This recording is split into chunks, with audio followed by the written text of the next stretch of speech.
I'm app. What's up, everyone? Welcome in a new February edition of Celtics Beat. Awesome to be here with you. Adam Kaufman and Valenti. We are always with you. We have with us one of the favorites of the program. We always love when you take some time with us. And coming to us from the road in the Big Apple, getting ready for Celtics Knicks. It's on the horizon. Maybe, just maybe, a preview of the Eastern Conference Finals down the road. Sean Grande, of course, longtime radio voice of the team. And, boy, this Celtics team, the 4 straight wins, and then Kyrie Irving, no Anthony Davis, come to town, and you get like Dante and Clerks, I'm not even supposed to be here today, kind of performance out of the Celts. Just a total lackluster effort. Really, it was tough on the eyes. It was hard to watch. Trade deadline is behind us. Name after name, incredible movement across the league. Always exciting, but Sean, I think where we have to begin, we'll get to all of that. We got to start with what everybody's talking about, obviously. Who you got in the Super Bowl? The asterisk on this being that Kevin Harlan and I both thought Buffalo was going to be Kansas City. We're both leaning that way. But I am of the opinion, and have been for a while, that you cannot keep winning one possession, 3-point games over and over and over again, that eventually the coin is not going to come up heads 38 times in a row. And that one of these times, someone's going to drop the pass. Pat Mahomes is going to fumble, scrambling for the first down. One of those plays that always magically happens for him is not going to happen. I think the Eagles are the better team. I think it's just I think people are resigned to the fact, particularly in New England, because of the whole Patriots legacy thing, of Kansas City winning this again. And I have a gut feeling that it's the Eagles' time. Not that soothes the New England soul very much, although those of us who have maybe a reason to become Jeff Lurie fans are also, hey, go Birds. Yeah, let's and I agree with you. Top to bottom, the Eagles are the more talented team. But if you are a gambler, and you know many of us are, obviously, how you could possibly justify putting your hard-earned money against Patrick Mahomes, whether as a short favorite or underdog, just manages to keep getting it done time after time after time, especially this time of year. I wasn't even going to go here, at least immediately, but because you mentioned Jeff Lurie, there was the report recently and quickly denied by him in New Orleans. No surprise that he's interested in buying the Celtics. You know, obviously from the area, Celtics fan. Also owns the Eagles, for anyone that doesn't know that, and you know that's his priority. I don't know what anyone expected him to say. Like, he's not going to steal the spotlight from the Super Bowl and his team that is vying for a ring and trying to, you know, end this back-to-back run for the Chiefs and say, yeah, we're in the mix. Yeah, might buy the ball. Like, of course he's going to deny it. But my question for you is, no, I think it's a perfectly normal thing to think that on your wedding day that you'd answer questions about another woman. Of course. Right. Yeah, this is great up here, this whole party we have going on here. But yeah, let me talk about this deep devotion and interest I have in someone else. Right. But much like, you know, all the guys on the text threads with their buddies that their wives aren't on. Hey, just see that mom at school pickup today. So, you know, but people have wandering eyes, right? Jeffrey Lurie might have wandering eyes. So let me ask you, Sean. Finding out a lot about how Adam's mind works. And right? Was that I check. Look, I keep your phone on lockdown. You should see the text that I receive. It's obscene. Yeah. I tell you, all these people. I'm going to name them. I'm going to give out phone numbers. Was that posturing out of Lurie, or do you believe that truly he's just not in the mix? No, I believe he probably is in the mix. I have tried to stay as out of it as you can. I hear a lot of the same things because I think those of us that seem like we're closest to it and we're with the team, we're traveling with the team. This is not the circle in which this is getting discussed.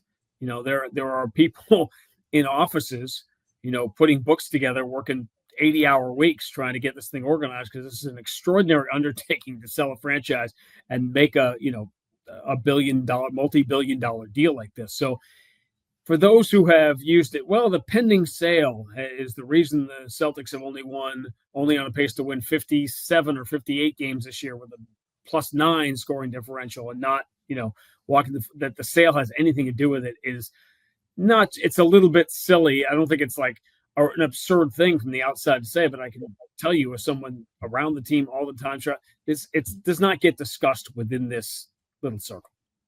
Just as long as it's not the Fenway Sports Group, I think we all can agree. As long as it's not those guys, I'm all set. I just can't do it. I mean, look, the one thing, this Luka trade just gives me so much Mookie Betts vibes of like trading away best player to LA and regretting it for the entire duration afterwards. I still haven't gotten back from that. Still can't do it. So, as long as it's not those guys. No, I feel you. As a play-by-play guy, I would hate being connected to the Red Sox and the Pittsburgh Penguins and the Celtics all at the same time. If you're a multi-sport play-by-play guy, that sounds terrible. So I'm totally with you on that. Trade deadline behind us. Ev mentioned Luka. Of course, that was the stunner of all stunners when it comes to just, we'll see how big a deal it is in the long term. And I have my thoughts on that as to just how sort of transformative this deal is going to be. And only time is going to bear that out. But when it comes to just out of nowhere, nobody saw it coming, to the point where the insider who breaks it, Shams Charania, people are wondering for a half hour afterwards, was the guy hacked? It was that big a deal. It was that shocking. It was that monumental. And that's surprising. Maybe the most surprising, shocking trade in NBA history, quite frankly, certainly in the last, quarter century or whatever. But a lot of different guys moved homes over the course of the last few days. And I'll rattle down a list of some of them. Luka and Mark Williams to the Lakers. Anthony Davis, obviously a Maverick. Jimmy Butler suspended his way out of town in Miami to the Warriors, who did pursue Kevin Durant. It didn't work out. He's still with the Suns. Not playing right now, but still with the Suns. De'Aaron Fox making his impact early with the Spurs.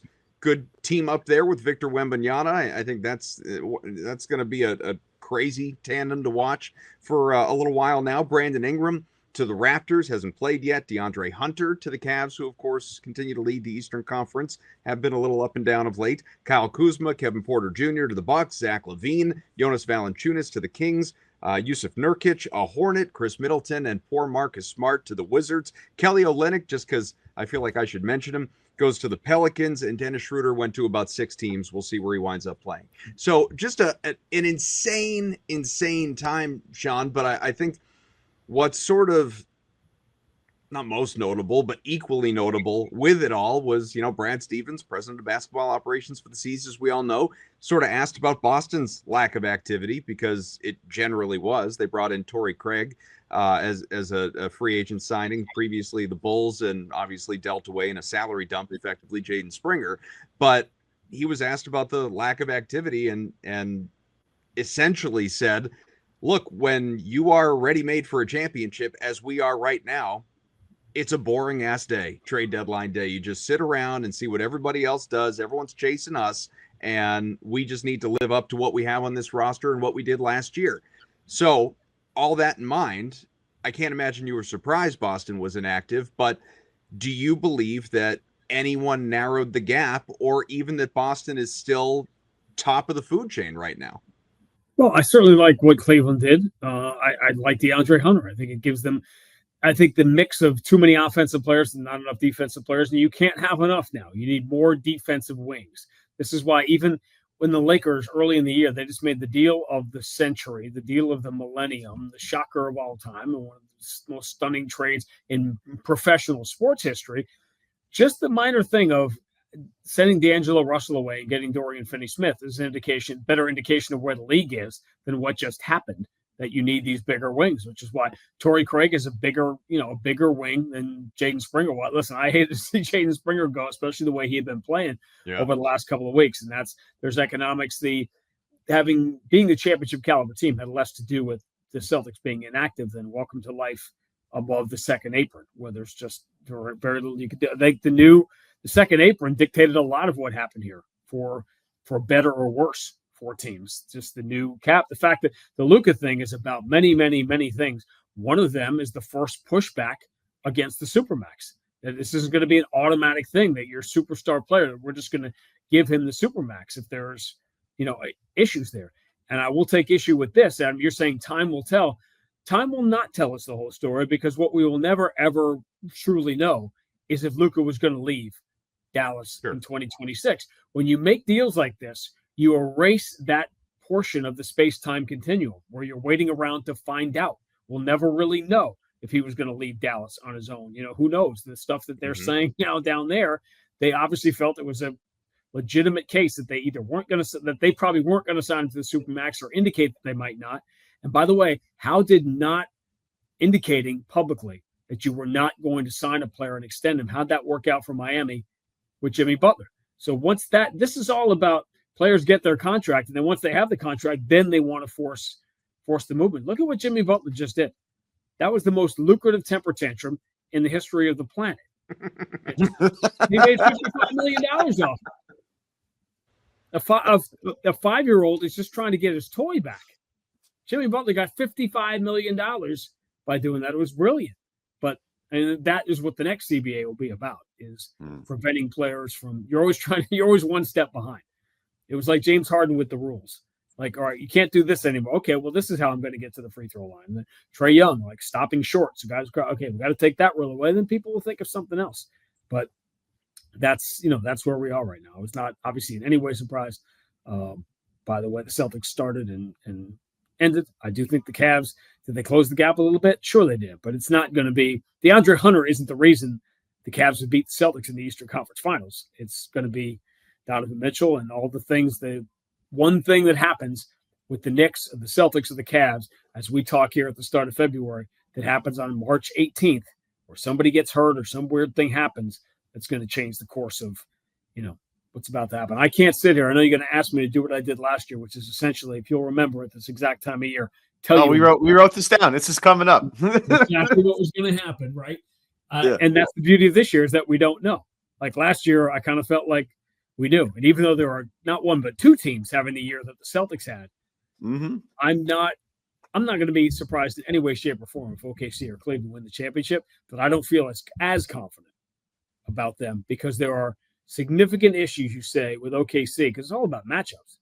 OKC could win 70 games, but can they beat Dallas 4 times with the particular lineup combination? That's what the whole thing is about. That's funny, because we were going to bring it up later, and get into it now. When I often come back to that saying, and I've been looking for that same thing this year, like just the definitive, this team just looks too good. And OKC has been doing that for me more than any other team, where you watch them and you're like, man, I mean, the defensive stuff they can do when they're locked in from a perimeter, guard yard standpoint, like they impress the hell out of me. And when they're really hitting shots, they're just impossible to beat, which reminds me a lot of the last year's Celtics team. But they are a little smaller, especially if Chet is banged up and Hartenstein's not going to play. I mean, I those guys will get healthy and they'll probably be okay, but there's not much depth behind that. I was going to ask you, does anybody give you that vibe this year? Does even the Celtics team at points give you the same confidence, so to speak? Like, this is just, with historic things happening in the NBA with these three teams, I don't know if I feel that confident about any of them as we get to April. The Thunder guard like crazy. They've got the MVP who could score whenever he wants. But this is a league where shooting is number one. Are they an elite shooting team? And then add to that, I'm not saying, are they an elite shooting team the way the Celtics were last year? Haven't been this year, but were last year. And then combine that with the fact that OKC is not going to win the shot margin, because they just don't rebound well enough to win that. So if you're not a super elite shooting team and you don't win the rebound margin, this is trying to nitpick at a 70-win team that we just talked about the Celtics having one of the greatest regular seasons in NBA history last year. As we're talking now, it looks like the Thunder are going to top it with the scoring margin and the number of wins. So obviously you've got to put them in the top spot and the most likely team to win. But I see more potential for them to get upset, and I'll use that term, more potential for them to get upset than I saw with the Celtics. As you guys know, I felt like they would walk backwards and win, and they did. I feel like that could happen for OKC, but the West, it's not just the depth of the West. It's who do they have to play? Who are they going to be matched up with? Where is the Denver and the Lakers play in the first round? Does OKC have to beat both of them? Just like the Celtics path is going to be much harder, which could theoretically be Milwaukee, New York, and Cleveland just to get back to the NBA Finals. The Celtics path is going to be much harder. What specifically is OKC's path? Because I think there are teams they can sweep, and I think there are teams that really they could win 70 games. If they're matched up with the wrong team, it could be life and death. Celtics, as we know, are record-wise really a team without concern. I know 6 games out of first in the East, but still we're talking about 36-16 entering this game against the Knicks. It is, a top record in the NBA, technically third behind, obviously, the Cavs and Thunder, pardon me. But there's been so much talk, and we talked about it on the show a couple weeks back during that stretch from essentially early January to late January. It was I'm pulling up here, from January 3rd through January 29th. This team went every other win-loss, win-loss, win-loss, win-loss, with the exception of one little 2-game win streak in there when the team was out west. It wasn't until we were looking at now the 4 straight wins leading into that, honestly embarrassing performance against the Mavericks.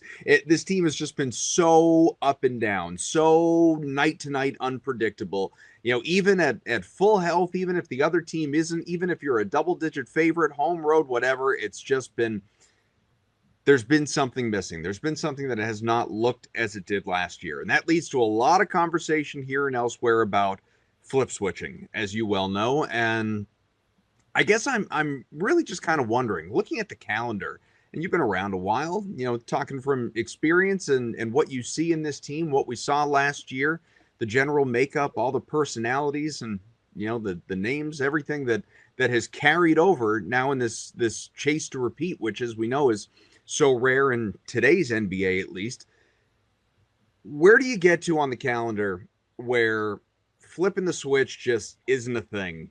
Concerns are real, they're lasting, and it's believe it when I see it. You got to prove it, you got to show it to me, versus, I think they can get back there. It's early February. Super Bowl's not even here yet. They'll be fine. Well, it's about what are you comparing them to do? And I often will cite in a extraordinarily deep literary reference one of the great cultural figures of our time, Thornton Mellon in Back to School, who had the big and tall clothing shops, and his tagline was, if you want to look thin, surround yourself with fat people. All right. So are you comparing this team to last year's Celtics team?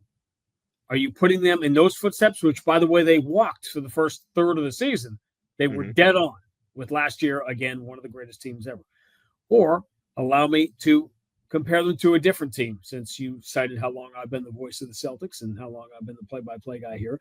I was here in 2010, a year in which, as I told Scal on one of the telecasts we did, we were talking about load management. And I said, hey, Scal, you know who invented load management? You guys did.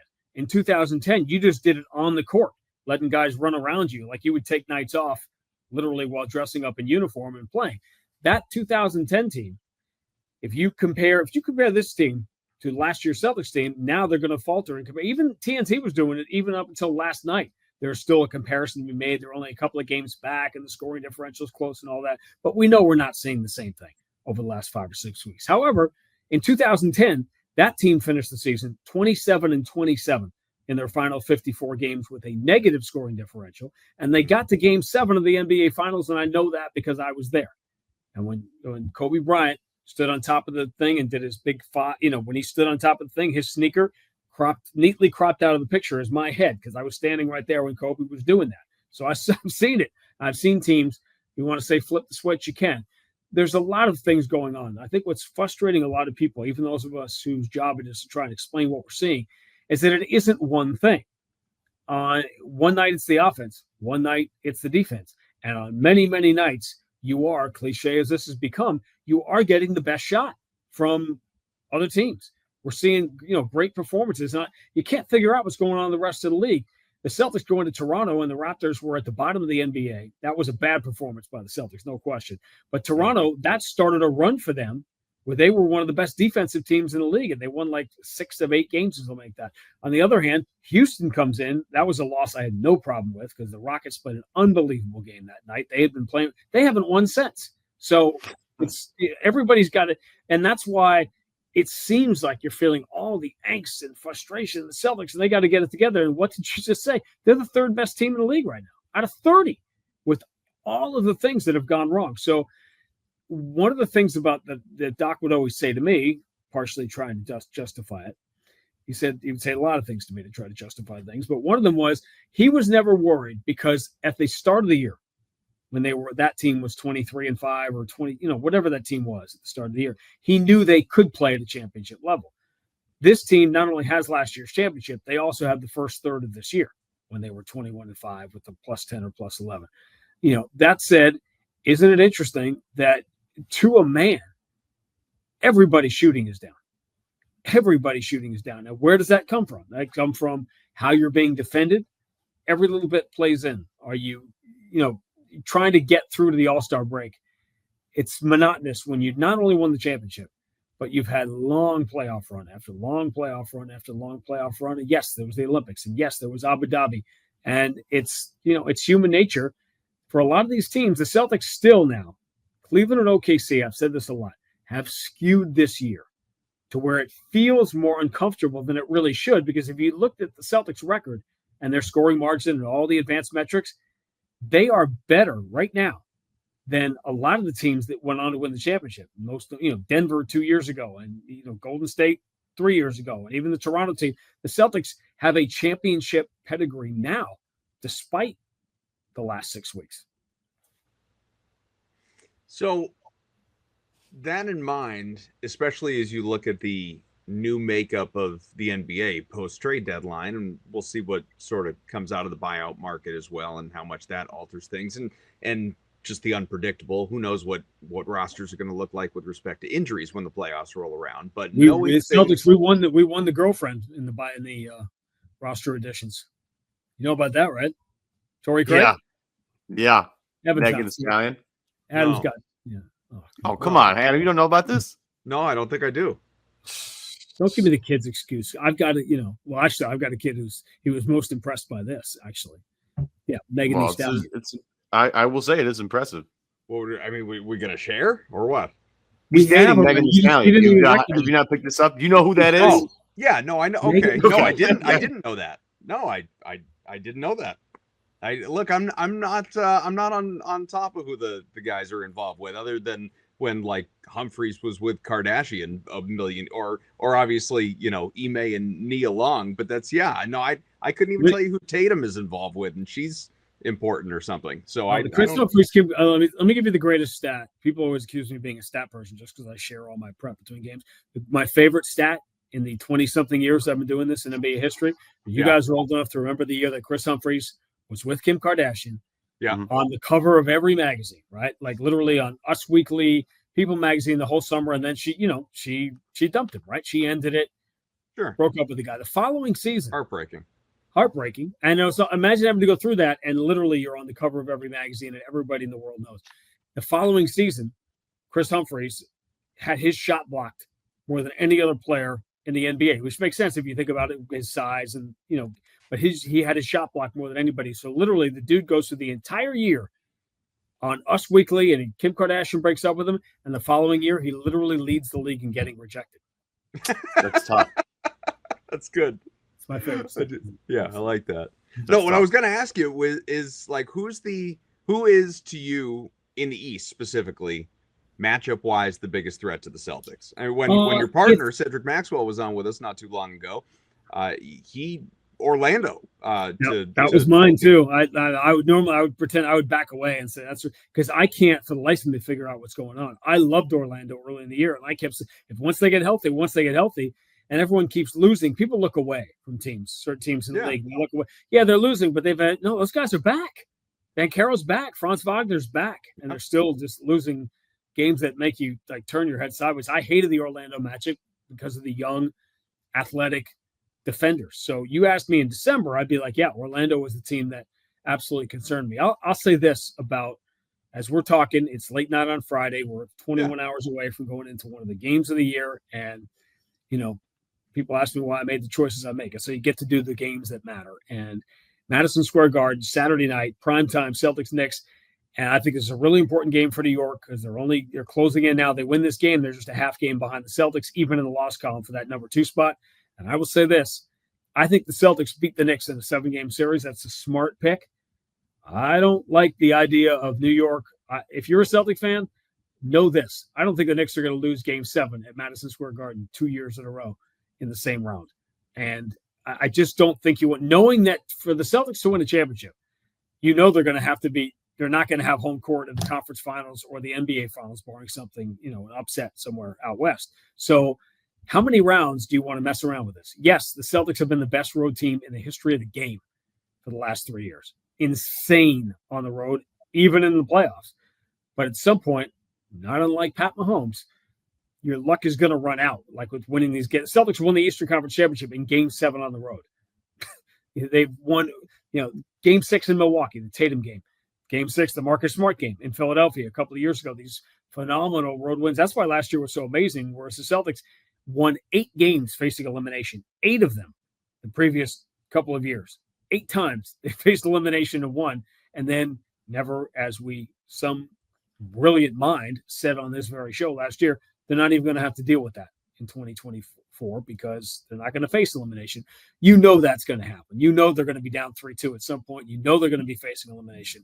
And I just don't think you want to mess around with this next team and not have home court because this city is going to be in a fervor by the time we get there. That last year, that conference final, which didn't happen with the Celtics and Knicks, would have been a 10-day ESPN Stephen A-a-thon, and I would have been here for every second of it because it would have been awesome. It would not have been competitive, especially with Brunson getting hurt. The Celtics swept Indiana. Indiana beat New York. It would not have been a competitive series. This year, knock on wood, assuming we finally get it, it will be. It's funny that you bring up the road record because this is the one thing that I keep going back to.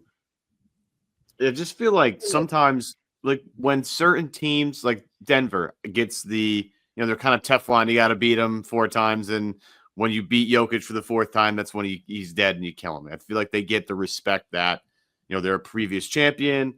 Jokic is the best player in the league. They could stumble their way to a 4 or 5 seed, and people would be like, "You can't look out for Denver because they're." They got Jokic. I feel like from a national perspective, Boston doesn't get that same play. And for me, I go back to that road record. I'm like, this team is just absolutely nails on the road. And I can't quite explain it other than like Tatum has talked about, I care more because, there's kids that have my shoes and my jersey. I want to make sure I show out for them, blah, blah, blah. But this team is super comfortable on the road. And I laugh because, they go back, their home record this year is interesting. But their road record is just unbelievably good. And they have signature win after signature win after signature win. They've, as you said, have won several playoff games on the road facing elimination. Like they're nails. So when we have all this fluff that has happened over the course of this year, and I just keep going back to, nobody's won more games in this team, outside of like Golden State since Jayson Tatum's been in the league. So I don't know. I feel like people should be taking them a little more seriously. I know they haven't looked great, but at the same time, it just sometimes feels like the world is ending. And I don't know if it's a respect thing or not, but like this road record where it doesn't matter where they play on the road, it's just they're going to probably show up and kick your ass. Like I love that mentality. And that's typically, to me, Sean, what championship teams are made out of, teams that can win in any element. And it's one of the reasons that the Celtics, by the way, there's this other thing going on here. If you want to spin it positive for the Celtics, they've lost games that they probably shouldn't have and lost more than I think some people are comfortable with. What have they done after those losses? We're going into Madison Square Garden tomorrow night, and I'm going to be telling you that the Celtics are 15-1 after a loss. And that little stretch they had at Christmas time, what made that one interesting to me is that was the first time since losing to Miami in the conference finals in 2023, that was the first time, that little Christmas stretch, where they had lost any 4 games in a 7-game stretch at all. They hadn't lost 4 out of 7 at any point, which is amazing now. And if you can't, even up and down as they are, not playing great, not completely connected the entire time, you can't beat them 2 in a row. How are you going to beat them 4 out of 7?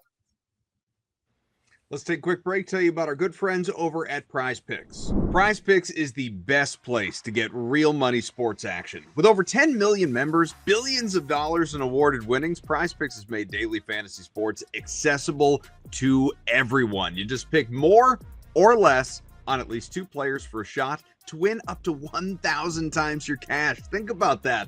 1,000x. Run your game all season long on Prize Picks. Kaufman, big game. It's right here. It's right around the corner. It's now or never, brother. Okay, you cannot miss out on the last football game of the season with Prize Picks available to you in select states, buddy. It's just not. You can't miss out. It's the best. Can I play Prize Picks and not watch the game? Can I do it? Hey, look, that's an option. That's an option. You could. It might be the least stressful option you could pick. But Prize Picks is the best place to win cash while watching the big game. Prize Picks is also giving away a free pick for the big game where either starting quarterback, Patrick Mahomes, Jalen Hurts, all they have to do is throw for 1 yard and you win. If you're correct on one more stat projection, you can actually win real cash. And so with that in mind, Kaufman, I teased it last week. We'll do it again. My picks for the big game. Patrick Mahomes, more than 0.5 passing yards. I think he's got that. Yeah. On the first drive. Jalen Hurts. You know what? You might be wrong about that. It's possible. I could be. But I think I'll be okay for the game. Jalen Hurts, more than a half rushing or receiving touchdown. You know how many?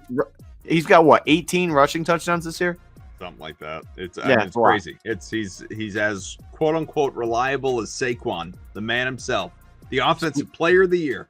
Speaking of Saquon, I'm going for more than 115 and a half rushing yards. Ooh. He can't be stopped. I don't know where the number would have to be for making me to pick less, but it's definitely not 115 and a half. And if you hit on 3 of those, it's good for 5 times your money. And Kaufman, getting your money could be any easier. In as little as 15 minutes, you can watch the money roll into your account. Prize Picks even use Venmo, okay? I hear Callahan talk about it all the time on Pat's Interference. He uses Venmo all the time to deposit and withdraw, and there's nothing really easier than that, my man. Download the app today. Use code CLNS. Get $50 instantly after you play your first $5 lineup. Again, download Prize Picks. Code CLNS. $50 instantly in your account after playing your first $5 lineup. Prize Picks. Run your game. Back here with Sean. Ev, I know when we were texting earlier, just some of the things we wanted to hit on with Sean. One of the things that you kept coming back to. Were you texting about the hot moms at school pickup? Yeah, no, I mean, listen, that's right up there, way up there. When I got that text, it's like I talk about it all the time because it made me laugh. So who's checking out moms at school pickup? Like it was the best. It was just the best line. But it's like you're like in your car. You're not even. Were you looking through a window? It's crazy to pervs out there, Sean. You wanted to get into with Sean. There's the guy who's got the text chain going on his phone. All right, there you go. Listen. That's the worst thing on his phone. Let's hope. He doesn't have Megan Thee Stallion on his phone. We know that. You know what though? It was probably, and I bet I know how you guys would answer this, and it's how probably most people would answer it. It was, I don't know if this was a Barstool show or something. I saw this it was, viral clip on social media, but the conversation was, the would you rather have your entire camera roll released publicly or your all of your text messages released publicly, and who in the world would choose their text? Yeah, nobody. I mean, not a single person. Not a single person. Not a serious camera person. roll would be like 1,000 pictures. So my wife and I, since our wedding, we probably have 3 pictures of each other together and 18,000 pictures of the dog. Right. Yeah, that's all. Mine's just my dog. It's great. Right. Yeah, my pictures are very boring. Yeah, it's okay. Yeah, dog's cute.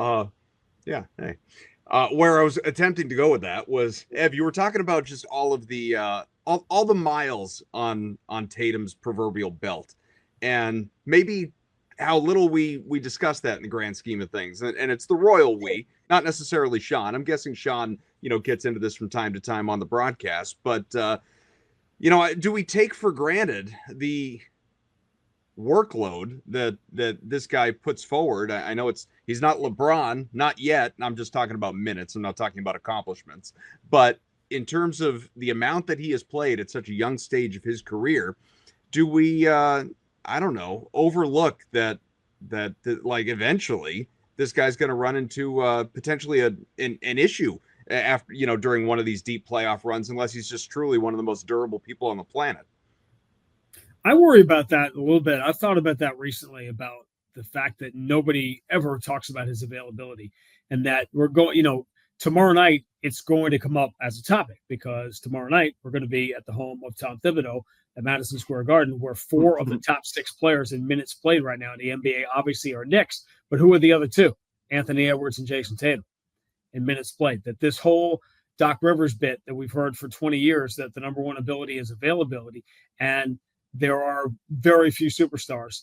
And by the way, the biggest trade in the history of professional sports just happened because the franchise didn't believe that its franchise player was going to be durable and be able to give them the minutes. And at what point, if you could say 3 years ago, if you said, hey, who'd you rather have, Joel Embiid or Jayson Tatum? An average fan's going to go, oh, but Joel Embiid, he's dominant, he's the MVP. Okay, well, he plays 30 games a year. And Jayson Tatum is doing, he does so many other things that I'll never get credit for. And he was the one who called the meeting at the start of last year saying everybody's got to eat, which means, well, I think we all know, we can see, I think we would admit into evidence without having to make the case that if Jayson Tatum were playing in Charlotte or somewhere else, that he would average 30 a game easily. Okay, Jordan Poole scored 40-something points tonight. What would Jayson Tatum do if there was no? And by the way, I would submit, Your Honor, I don't need to put in evidence games like the San Antonio game, the 60-point game against San Antonio, where guys get hurt. He had a 50-point game in the playoffs against the Nets, the game before Kyrie stomped on the logo and hadn't won in Boston since until the other night, because Jaylen Brown was hurt in that series. So we've already seen, we've had nights where Jayson Tatum he's had to have these superstar performances, and he doesn't score 40 every night because he doesn't have to. And he defends, by the way, which is another reason the generational superstar in Dallas got traded, because there's 2 ends of the floor. So, yeah, and I think we just have to become resigned to the fact that no one is going to say Jayson Tatum is one of the top 3 players in the league. Fine. But ask yourself this question. Would you have taken Luka Doncic as a Celtic fan for Jayson Tatum straight up? No way. I think you're going to get a lot more no's and yes to that. And that people nationally are going to go, what? That was what everybody would say. Every team in the league, every team would trade their superstar player for Luka Doncic. Everyone in Boston would be looking around going, no, we're good. Yeah, Ev, I'm sure you remember it. That's an exact conversation we had on our, Celtics not mom-related text thread a few years ago, when it was there was the constant like, is Tatum going to be traded, or I think it was Seth, our buddy who has been on before, and we reference him from time to time. I think he may have even posed the question, or you did. It was like, who, if you were trading Jayson Tatum, and again, this was I think even before our first finals appearance, so this probably was like 3 years ago. How many guys in the league would you accept for Jayson Tatum? And I think at the time, obviously we debated Luka, and I think at the time I may have even said Luka, but I wouldn't do it now, obviously, for a million reasons on both sides, Tatum pro and Luka con. Nico Harrison would. Yeah. Of course. No, because he actually plays and plays defense. So before we skip by the Tatum thing and not recognizing his greatness, we literally could be talking 20. He needs a big game to do it now. 2 weeks ago when I first came up with it, I thought this really could happen at Madison Square Garden. Now I think he needs 35 to do it on Saturday night, which is possible, but not as likely. Jayson Tatum, at 26 years old, is going to move into the top 10 in Celtics history in scoring. And by the way, he's going to move into ninth 2 shots later, because JoJo White and Dave Cowens are 10-9 right there. So he literally, this is a guy before his 27th birthday is going to be 9th on the Celtics all-time scoring list. So if we don't think there are ways to back up what we see with our eyes, the stats certainly do. Well, there's that list too of like guys that under 20 before their 27th birthday have scored. Yeah, I've been running that one for a while, and he's Tatum's, where is he now? He's 8th or 9th. He's got a couple of guys he might be able to pass. Will Chamberlain's there, and Devin Booker I can find it for you. But it's he'll end up 6th or 7th on that list. But a lot of the guys in front of him, remember, didn't have the year in college. Right. You're talking about Kevin Durant did and Carmelo did, but LeBron obviously didn't, and Kobe obviously didn't. So listen, you can slice it any way you want. The only knock there is to make on Jayson Tatum is he's not one of the 2 or 3 best players in the world. Okay. He's the top 6th player in the world, and he's going to be that and he's been that pretty much every year, which is, by the way, we're going back to this year's team. The 2 things that have been the under-discussed problems with the Celtics that nobody really wants to acknowledge before last year is that they weren't great at home. They were good at home, but not elite at home. And the minutes when Jayson Tatum was off the floor were average. Celtics were a mid-level team when Jayson Tatum was off the floor. Last year, both of those things got completely corrected. They were 37-4 at home, and they were just as good, just as dominant in the non-Tatum minutes as they were when he was on the floor. There's been significant regression in both of those things. We're sort of back to where we were, 21, 22, 23, with the non-Tatum minutes have been mid, is what the kids would say, who like Megan Thee Stallion would say mid, and the Celtics have not been great, obviously, at home. And how much of that is circumstantial? We'll find out when the games matter later. That first home game after a long road trip. I mean, look at what just happened here. The Celtics had a brutal Western Conference road trip, and they go 3-1 on it. Awesome. They come home, get blown out by Sacramento. Then they get another long Western trip, and what do? They go 3-1 on it. What happens in the first game at home? They lose to Houston. Then they go 3-0 on the last road trip, which started out west and eventually came east. 3-0 on the trip. First home game, blown out by Dallas. So, I don't know. You're not going to have those when you get to the playoffs. And you won't have what the Celtics are finishing here on Wednesday night, which is 16 games in 29 days. And there were only a few back-to-backs. They were early. There was a home back-to-back with Orlando and Atlanta. There was the back-to-back in L.A. There weren't a ton of them, but the relentless nature of the fact, I consider a day off in the NBA when you don't have a game, you're home, and there's no game the next day. That's a true day off. You might get a practice in eventually the following day. The Knicks, by the way, we're talking about loading up their minutes. The Celtics are in the middle of this stretch. They've been literally going either back-to-back or every other day for a month now. Knicks haven't played since Tuesday. So they've had 3 full days, is why it's a really important game, I think, for New York, because they're really teed up. All this stuff goes away when you get to the playoffs. But I would expect after the All-Star break to see fewer nights. There'll be a night in there, just as there was last year. The Celtics got crushed by the Knicks at home late in the season last year after they had played a game in Milwaukee the night before or 2 nights before. They'll be bad. There'll be losses. There'll be plenty of angst. There'll be plenty of things for people to complain about. I don't think there'll be as many in this final third of the season as there was in the middle third. Let's take one more break.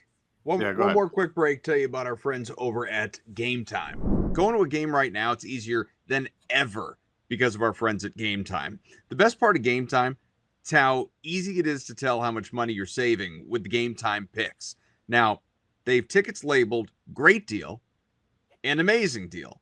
But if you find tickets labeled super deal, that means the tickets you're looking at are in the top 1% of prices based on value. And usually you'll see right up front that while you're scrolling through the tickets, they're right there, staring you in the face. This is the one. May as well be a flashing light. Super deal. Invest. And there's some big home games coming up throughout the month of February that you will need Game Time for.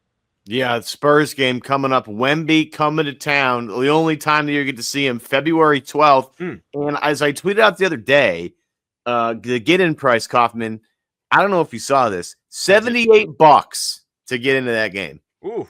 Might be different now. I haven't checked in a minute, but at the time that I tweeted honestly, that. for a Celtics game, that doesn't feel bad. No, especially to see Wemby. Come on now. We have another game coming up February 23rd, home game Sunday versus the Knicks. And then the last game of the month, February 28th, is the last game against the Cavs. So some really huge, monstrous games to get in on in terms of trying to get tickets for. Yeah. You can use Game Time for that. Finals preview. Yeah, seriously. And it's potentially with the Knicks or the Cavs. I mean, we'll see how it goes. Plus, you get all-in pricing, which is the best thing for me because I hate the hidden fees and things that come up at the end of your transaction. Nope. all up front as soon as you hit which one that you would like. You get a panoramic view from your seat, and Game Time has the lowest prices you'll find anywhere, or they will credit you 110% of the difference. Kaufman, you're making money if they're not the cheapest.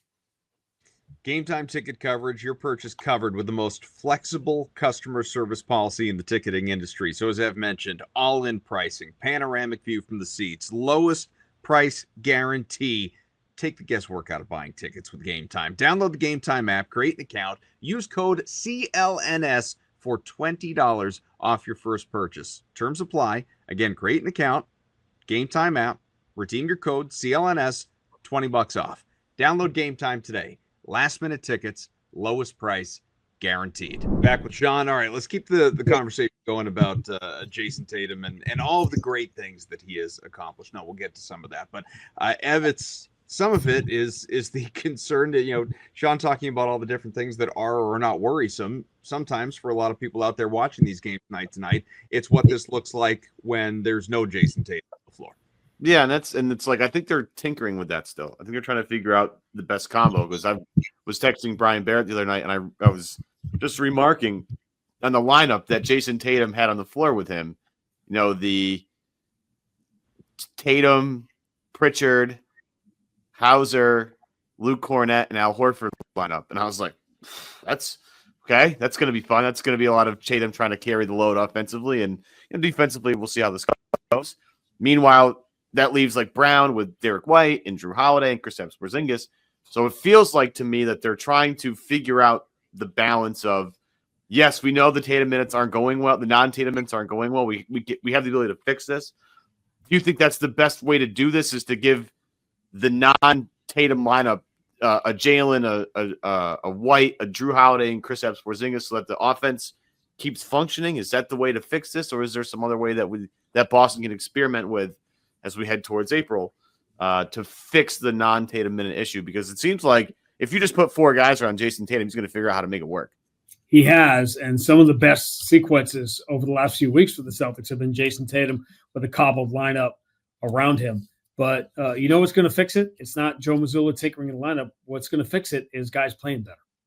Sure. Derrick White being Derrick White again, Drew Holiday playing well again and being healthy. That's what's going to fix it, and not going through the stretch. I think you can overthink it. Derrick White went through a 2 or 3 week stretch where he just didn't look like Derrick White. And you could see it's coming back again, not because of the shooting, not because the shots are falling, which they are. Here's the key to Derrick White. Here's the tell. The decision-making. The quick, instant decision-making is back for Derrick White. That was gone for a couple of weeks, and you didn't notice it. I kept trying to put my finger on, what is it? What is it that isn't there? And then when it was back, that's what it was. That lightning, I'm going. I'm going to that slot drive on the right side. I'm taking that. I'm going to shoot when I'm getting to the corner here. I'm going to shoot it the second I get it.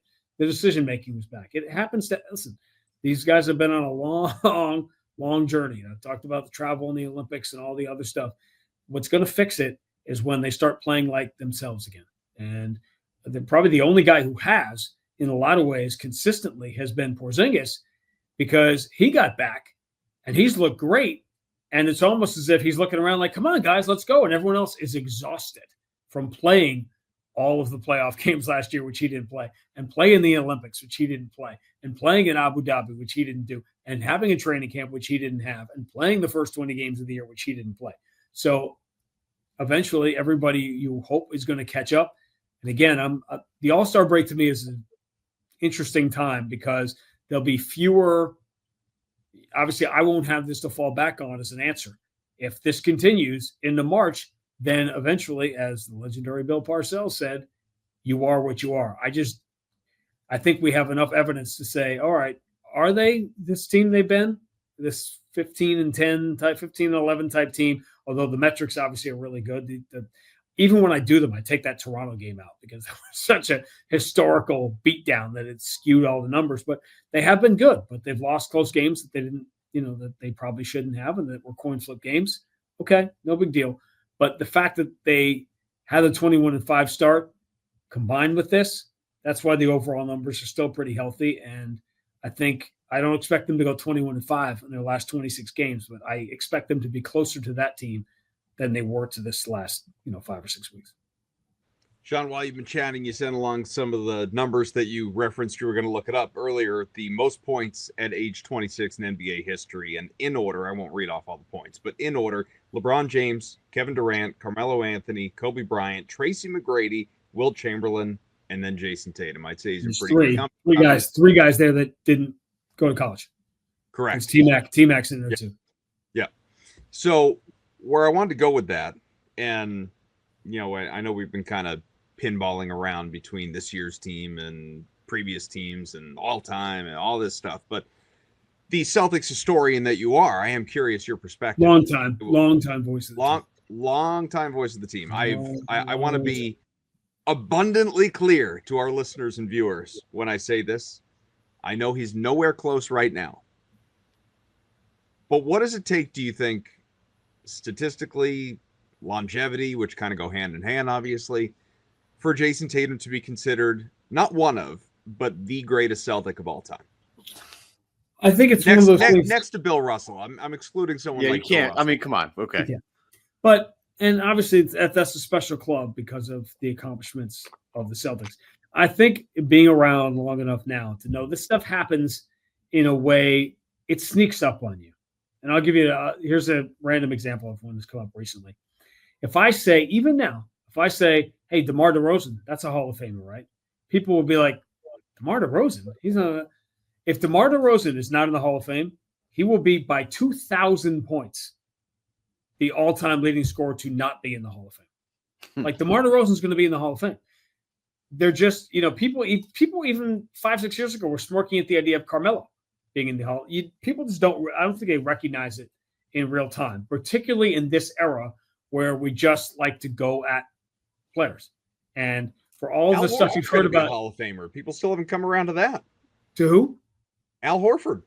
Oh, Al. Well, yeah, and Al got in. I think we had this conversation last year. That the Al one is a little bit easier too because it's not the NBA Hall of Fame; it's the basketball Hall of Fame. He's got 2 championships in college. Mm-hmm. Listen, I'm pretty sure that the three of us talked 48, 72, 96 hours before the championship was wrapped up, if I remember it right, because I remember being in Dallas. And what I was saying, doing all the interviews then, is they're about to walk through this door to the other side, where it's an entirely different place of they've never won. Because no one can ever say that again. Once you win that championship, they've won the champion. Oh, if the Celtics don't win ever again, no, they only won one championship. Okay, that's more than a lot of amazing players haven't. We don't know what the Jayson Tatum, let's say Jayson Tatum's in Boston his entire career. We don't know what 2027, 2028 looks like.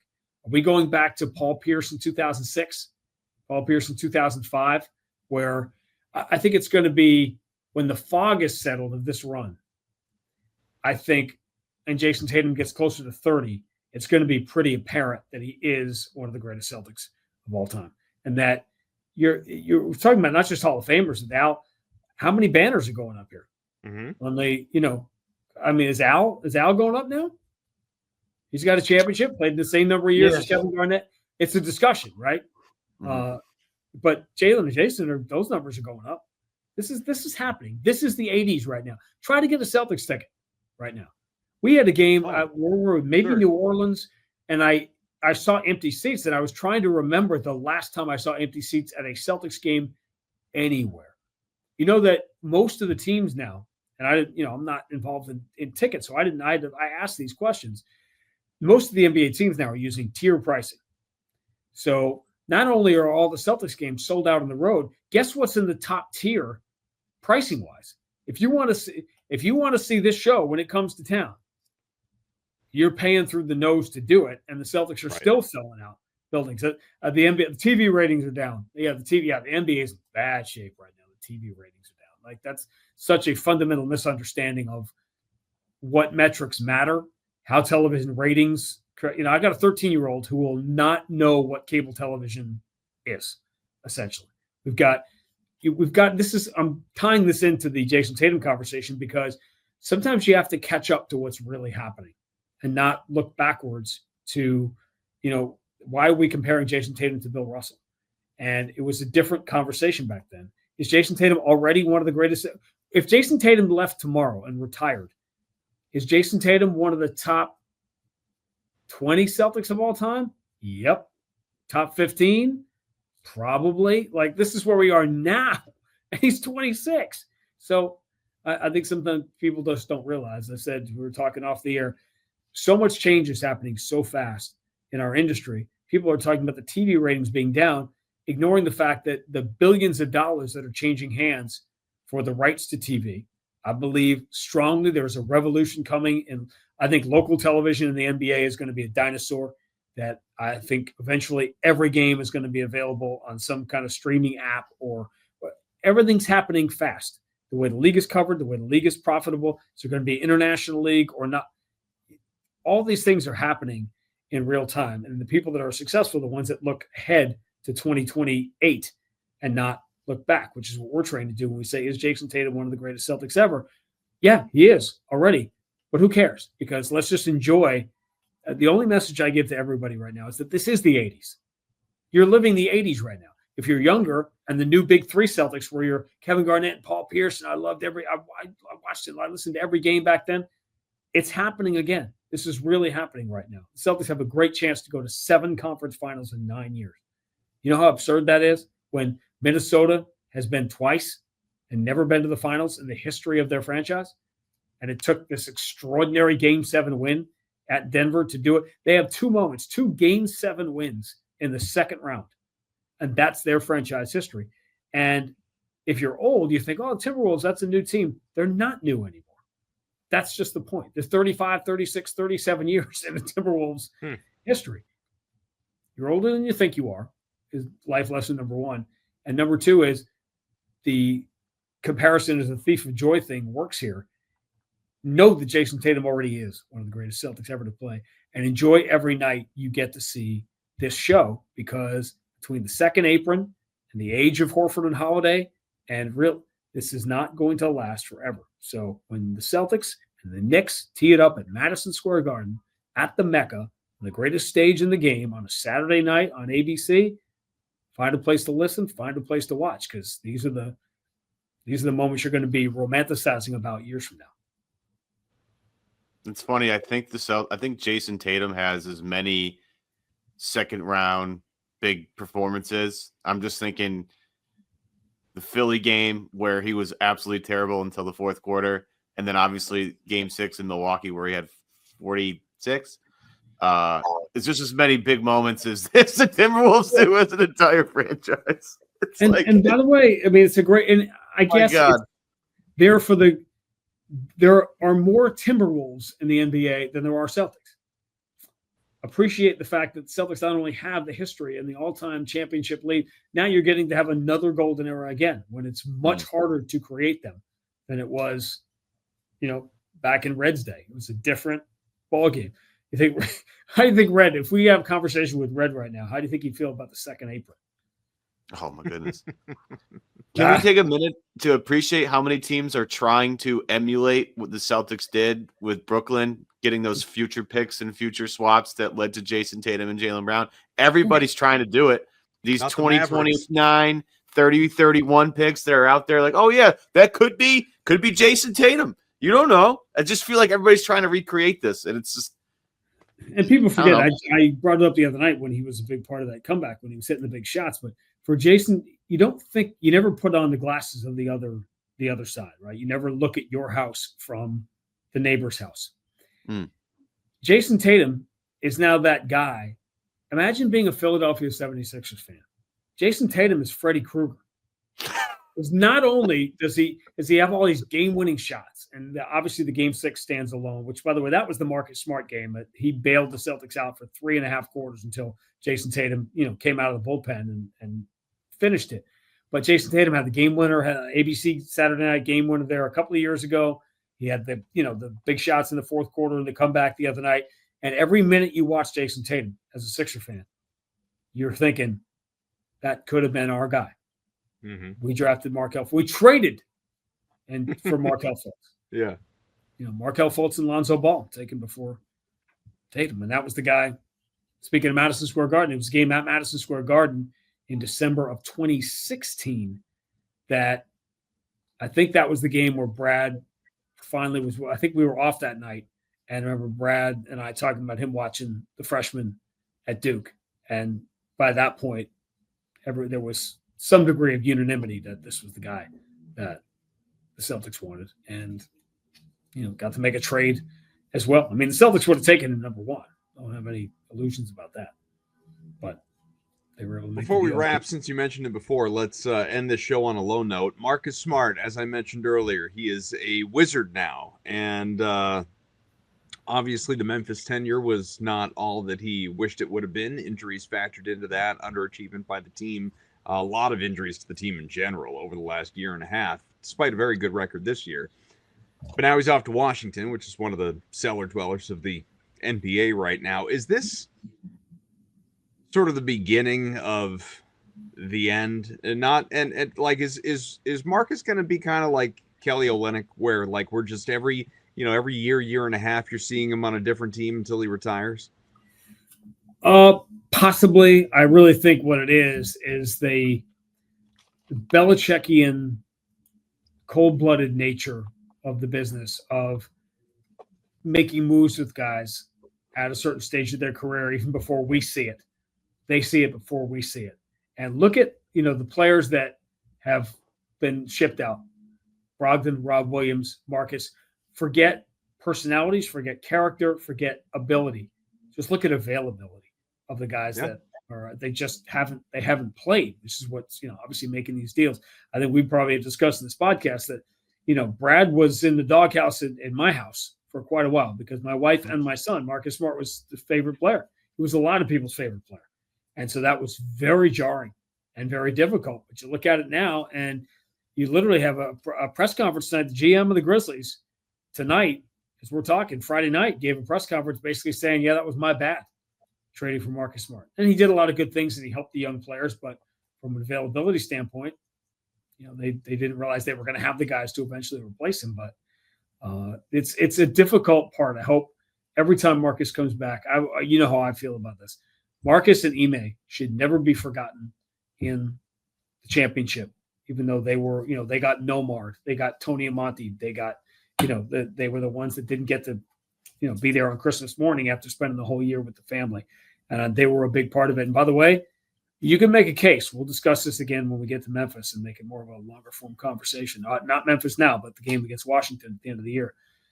Is Marcus the best Celtic as far as accomplishments with the Celtics? I'm not talking about Shaq or Dominique Wilkins or the guys that just came in for a year. Is Marcus the best Celtic to have never won a championship? Because at first you're like, oh, no, there's got to be other guys. Then you start thinking, no, he was on the championship team. No, that guy was on the championship team. And pretty soon you're basically with the Walter McCartys and the D Browns and the Reggie Lewis and guys like that didn't win the championship. And who accomplished more for the Celtics than Marcus did. Yeah, fair point. And he brought a lot. He kept the culture kind of that KG left, kept it moving. And that's the one thing that other teams will understand when you talk. We all just wax politically about how awesome Marcus Smart is. No other team will understand what that was like because it was a show. And I fell in love with it when he was in Oklahoma State, and he would just kind of do a little bit of everything, like 26 points, 8 assists, 6 rebounds, 2 steals, 3 blocks. He just put up weird stat lines, and he was just one of the most fun guys you could ever root for because you never have to worry about him, not having 100% in the game. He was always he didn't take nights off. Yeah. As this for sliding doors, the only guy the Celtics absolutely had ahead of Marcus Smart on their board and would have taken him had he fallen was Embiid. Sure. Would have been Embiid. They liked Aaron Gordon a little bit. I know there was. He did like Aaron Gordon. There was a groan in the building that night when Aaron Gordon got taken. But of guys that that dropped down there, Aaron Gordon I think got taken. I had to look it up. I think he got taken before. Embiid got to 3. Embiid got to 3. Aaron Gordon got to 4. I think Hazonia was 5. Smart was 6, and Randall was 7. And the other guy in that conversation that was Exum. Strangely enough, this came up last night. It was Exum. Exum who had won 3 all year and made 4. Wait a minute. Exum might have went 5. I think Exum was 5. Yeah, Exum was 5. Exum was 5. And the Celtics absolutely love Smart and not it was going to be smart not X him if they had that. I was bummed. I didn't like the pick. I wanted Randall. No, I loved Marcus Smart in college. He was chaotic. It was awesome. Randall did not want to. Randall. Who's the other guy? Josh Jackson. A couple of guys that just didn't want to come to Boston, and you eventually you don't want to mess with that. Randall did not. Randall didn't want to come to Boston. He took a magazine photo shoot instead, right? Wasn't that the deal? Like that. It's really interesting here. The relationship with Randall in New York is really fascinating. There's a lot of stuff. By the way, again, not seeing what goes on other people's lawns. Here in New York, not that I had any reason to follow the Knicks particularly closely the last couple of years, but the conversation here is that it isn't as much fun as they thought it would be because they loved that team so much last year. So, and last year the Knicks were the league pass team to watch. They were so much fun. They were in all of these great games last year. And now this is one of the greatest offensive shows we have ever seen here with Towns. And yet there's still that, that fit. Now all of a sudden they have that expectation, which they have not had here in a very long time. And suddenly there's what comes with that is that angst that Celtics fans know full well for the last few years. Is what if we don't win? Now we're just going to get. What if we lose in the second round again, and we're going to get cooked on social media and whatever? And that that absolutely exists here, and it's why I think tomorrow's important. I think the Tuesday game in Cleveland was a rough night for the Cavs because you got the message sent to you that the best road team in NBA history over the last few years just won a game in your building, which we know we're going to have to do. Here, as I said, you'd like to avoid not having home court against New York, but this is a building where the Celtics, even before they became the best road team in history, this has been the home away from home up the street here at Madison Square Garden. The Celtics have a better record in the 24 years I've been the voice of the Celtics. The Celtics have a better record at Madison Square Garden than they have at TD Garden. Well, All-Star break is right around the corner, but before that, 3 games, 2 on the road, New York and Miami on Saturday and Monday, back home against Wemby and the Spurs on Wednesday, and then we break. Any good break plans for you, Sean, before we let you go? Are you going to actually, avoid a hotel, sleep in your own bed, spend some time with your family for a few days? My what now? Do you have pictures of them or the family know what they look like? On the camera roll. So that's what happens when you're on the Will Hardy is the first one. I don't think he coined the phrase, but he has popularized it in our circles. We call it the 82 train now. Once you get on the 82 train, and it's just one long day. It's just one long ride to the end. So wherever there is not a basketball bouncing or not a podcast to do, or there's no bat signal come out for what I've suddenly realized is the newest oxymoron to enter our lexicon, emergency podcast. No, you're not understanding what a podcast is. There are emergency exits. There are emergency rows. There's not an emergency a podcast is not something that nobody just has to have it. You're saying right after a trade deadline. George Luka gets traded quick. Emergency. George Costanza doesn't knock kids out of the way to get to an emergency podcast. There's a podcast. My voice has to be heard. Everybody watch out. Wait, isn't the clown is John Favreau? Yes, I think that's right. Yeah, it blew my mind the other day when I saw a clip of that. I was like, really? So, that's amazing. Let me give you that one thing that nobody else ever gets, that in-depth thing. So Matt Reynolds has become famous now because he's the instant replay guy on the Celtics bench. You go to everybody turns to Matt Reynolds the second there's any kind of play. So this has become what he's known for. Matt Reynolds is also a huge Seinfeld guy. So we're constantly going back. When I see each other, when I see him and then dap him up, whatever, I just say Dr. Van Nostrum. And we just, we go on from there. We celebrated the fact that last year, it might have been the year before, but I think it was last season, in an early season of Seinfeld, a very early season, George goes to a holistic healer for some crazy thing. I forget what it was. Jerry has written a joke. He's written something, scribbled something in the middle of the night that he thinks is the funniest joke of all time, but he can't make out what the writing is. And he hands it to this guy because he thinks he can. And the guy looks at it and laughs hysterically. And he goes, "What does it say?" And he reads some random NBA score, like San Antonio 124, Cleveland 118. 30 years later, that game happened. The exact score happened. You can Google it, but that was like 1990 when that happened. And whatever That's the awesome. exact random score that the guy said in the episode, like 32 years later. That's perfect. That's perfect. In the NBA. Love it. He does more than talk Celtics. This is what folks. you missed. This is what, if for some reason you don't prefer your broadcast with pictures, this is what you miss every night with Grande and Max. How dare? How dare they? Stuff. Well, now we have pictures because we got cameras on us the whole. This is true. Time. Sean Grande, voice of the Celtics with Evan Valenti. I'm Adam Kaufman. As we always tell you, rate, review, most importantly, subscribe to Celtics Beat, whether, of course, it is in podcast form or you want to check us out with pictures available on the CLNS YouTube page. We appreciate it. Yeah, seriously. I mean, we even show off the coat before we let you go. The actual Lions jacket. Well, this is, again, for if you're old enough, you know. If you don't know, you don't care. If you're not old enough, this is the Axel Foley jacket from iconic. Which I got for my wife, who's a Lions fan, and she left it lying around. I'm like, no, that's too awesome. I'm taking that. That's great jacket. There's ups and downs of being married, but stealing something like that from your wife is certainly one of the upsets. Bingo. For Sean, Evan, it's like when Homer Simpson got Marge the bowling ball. There you go. All right, well, enjoy the Mecca. Should be fun, and hopefully the Celtics show up for this one. I imagine they will, and probably not in Miami on Monday, but make the most out of this one anyway.